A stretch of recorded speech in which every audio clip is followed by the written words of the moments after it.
आदरणीय अभिभावकगण, प्यारे बच्चों, आज हम अपना नेक्स्ट वीडियो लेकर हाजिर हुए हैं जो कि घर से पढ़ो कार्यक्रम के अंतर्गत है।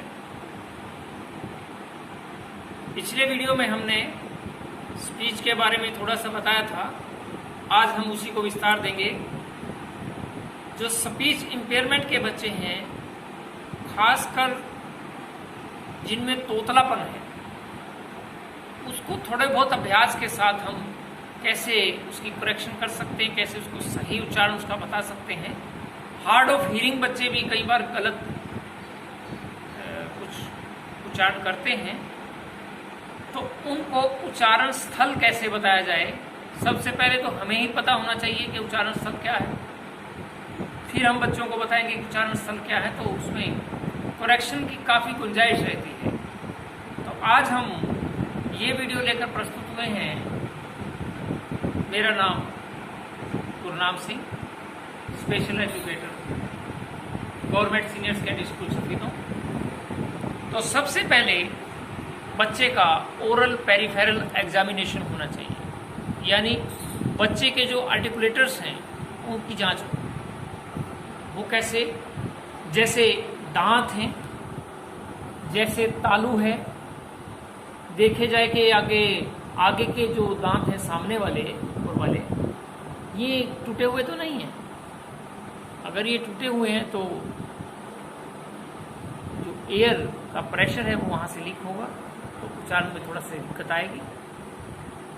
तालव्य ध्वनियों में दिक्कत आएगी। अगर तालू में दरार है उसमें नेजलाइजेशन हो जाएगा। फिर एक घंटी होती है तालू के पास, जिसको वेलम बोलते हैं या सॉफ्ट पैलेट भी बोलते हैं। और उस बच्चे का मैंडिबल, ये जो नीचे का जबड़ा है, ये पूरी तरह से मूव करता है कि नहीं करता। जीवा पूरी तरह से मूव करती है कि नहीं करती। जीवा उठ के रोल होती है कि नहीं होती है। तो ये चेक करने के बाद हम आर्टिकुलेटर्स के बारे में चर्चा करें। आर्टिकुलेटर्स हो गया है, आर्टिकुलेशन के बारे में चर्चा करें। अगर उसके आर्टिकुलेटर्स सही हैं, मूवेबल और इमूवेबल दोनों तरह के आर्टिकुलेटर्स बिल्कुल सही हैं, तो हम आगे बढ़ते हैं। सबसे पहला हमारा बाइलेबियल साउंड। बाइलेबियल साउंड में हमें दोनों होठों को मिलाकर बोलना है। बाई मैंने तो बाइलेबियल, यानी दोनों होठों से बोले जाने वाले ओष्ठज ध्वनि कहेंगे। इसमें आती है प, फ, प, ह और म। इन पांचों ध्वनियों में, यानी पूरा प वर्ग जो है, इसमें दोनों होठ मिलेंगे और सही से उच्चारण। ये प से हमने शुरुआत की, लेकिन जब हिंदी वर्णमाला के हिसाब से चलते हैं तो क से शुरू होता है। क बहुत ही कठिन उच्चारण वाला साउंड है। ध्वनि ऐसी है, ये बहुत ही कठिन ध्वनि है। सबसे आसान ध्वनि है प। व्यंजनों के अंदर जो व्यंजन है हमारे हिंदी में, व्यंजन में सबसे आसान ध्वनि है ये प। यानी पूरा वर्ग जो प वर्ग है, आपने देखा होगा कि जब बच्चा छोटा होता है और वो छोटा बच्चा बोलने का भी प्रयास कर रहा होता है, तो प्रथम जो शब्द बोलता है वो या तो पापा बोलता है, या बुआ बोलता है, या मामा बोलता है, या माँ बोलता है। यानी इन पांचों में से एक शब्द आए। क्योंकि वोकल प्ले में जो वो बैबलिंग करता है, उसको बैबलिंग बोलते हैं। उसको नहीं पता पापा का मीनिंग क्या होता है, वो केवल बोल रहा है। पापा का मीनिंग उसको नहीं पता, लेकिन वो हम हमारी भाषा में पापा का मीनिंग है, तभी हम उसको समझ पा रहे हैं कि बच्चा वो बोल रहा है। नहीं तो जिन भाषाओं में पापा का कोई मीनिंग नहीं है, शायद वो बच्चा भी पापा है। ये बैबलिंग के बाद वो फर्स्ट वर्ड पे आता है, जब वो पापा की तरफ देखकर पापा बोलता है, पापा की कमीज खींचता है, बोलता है, हाथ ऊपर करता है कि मुझे उठाइए, और पापा बोलता है, तब उस स्पीच में आता है। ये क्लियर होने के बाद नेक्स्ट साउंड है हमारा लेबियोडेंटल। लेबियोडेंटल में नीचे का होंठ ऊपर के दांतों को टच होता है, जैसे ब और फ। ये जो साउंड है फ के पैरों में जो हमने बिंदी लगा के इसको प्रयोग किया है, ये साउंड हिंदी में नहीं है। ये साउंड ज़्यादातर इंग्लिश में, पंजाबी में और उर्दू में प्रयोग होता है। ये फ नहीं है, फ है। फ ये और फ ये, फ ये फ।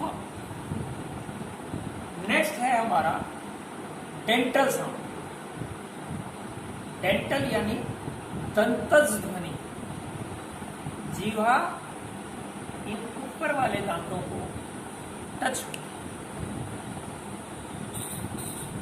जीवा ऊपर वाले दांतों को इस तरह से टच होगी, या वो दांतों के बैक में भी टच हो सकती है, थोड़ा आगे भी टच हो सकती है। वो वेरी करता है कि बच्चा कैसे उसको अपनी जीवा को कैसे आर्टिकुलेटर्स पे अप्लाई करता है। जैसे त, थ, द, ध। ये त वर्ग सारा ये दंतज ध्वनि। आगे चलते हैं पैलेटल साउंड। जो ये हार्ड पैलेट है, इसकी वजह से इसका नाम है पैलेटल साउंड। यानी ये यहां जहां से शुरू हो रहा है, ये सीधी जबान सिर्फ टच च ऊपर को उठ के जीवा तालु को टच होती है। अगर वो जीवा थोड़ा सा आगे बढ़ जाए और दांतों को टच होती है तो च की जगह ता होता है। अगर च की जगह त होता है तो हम बच्चे को बता सकते हैं कि जीवा अपनी थोड़ा और बाहर आ रही है, इसको और थोड़ा सा कोशिश कीजिए और इस पर नियंत्रण कीजिए ताकि वो च हो सके। बहुत ज्यादा प्रयास पेरेंट्स नहीं कर सकते, क्योंकि बहुत बार स्पीच थेरेपी के एक्सपर्ट की आवश्यकता होती है। हम लोग एक्सपर्ट नहीं हैं।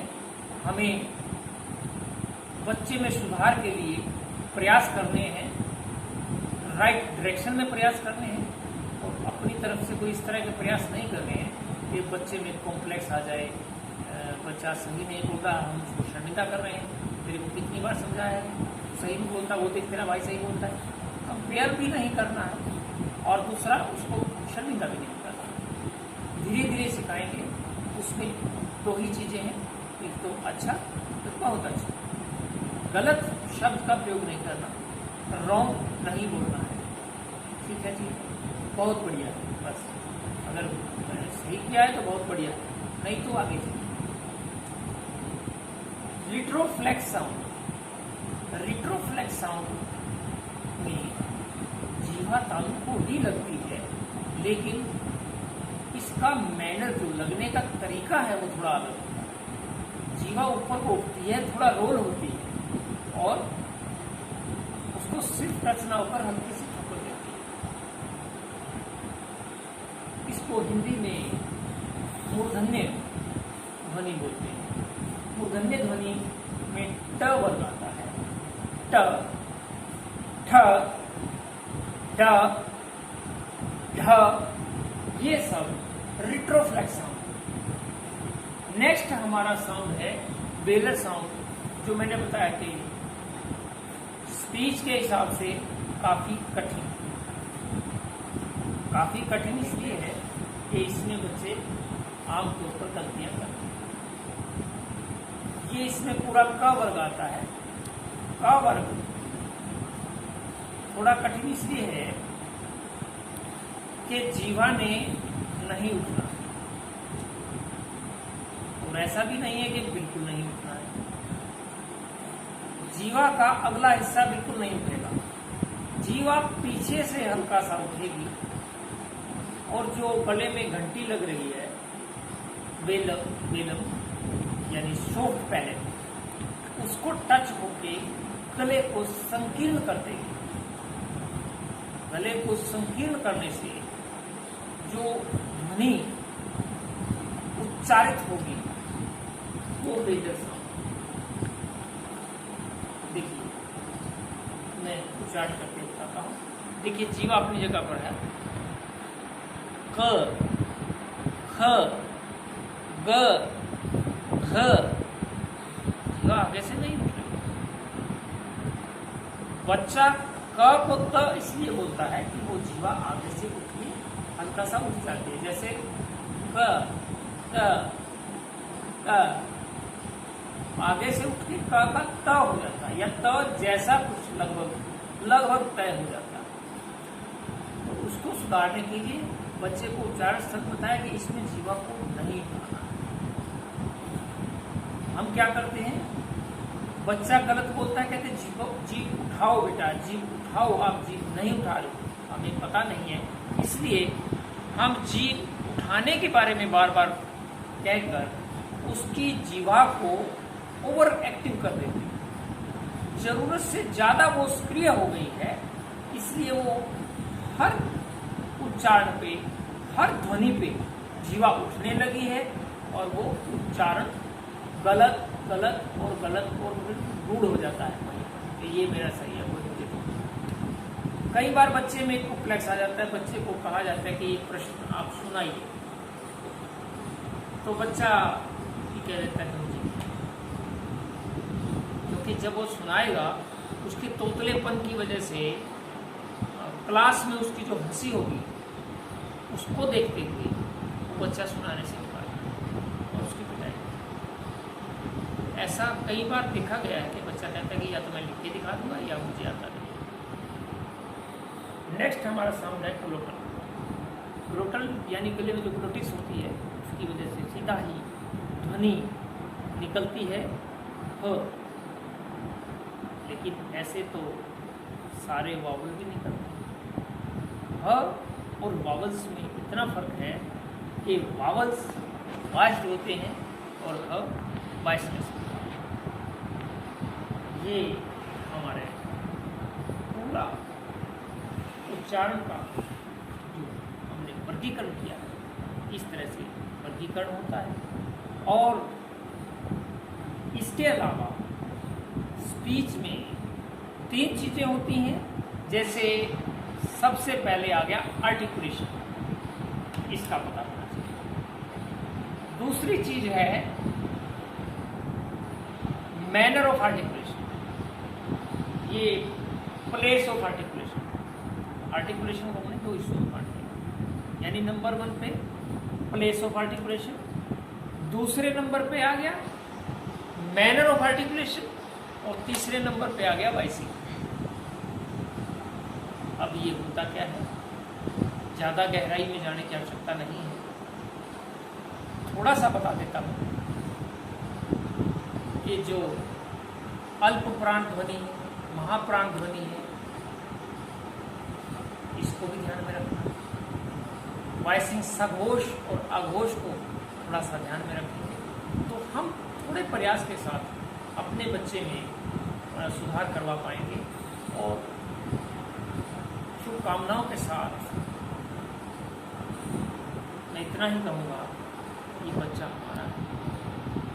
अगर माँ पढ़ी लिखी नहीं है तो भी माँ ने बच्चे को बोलना सिखाया।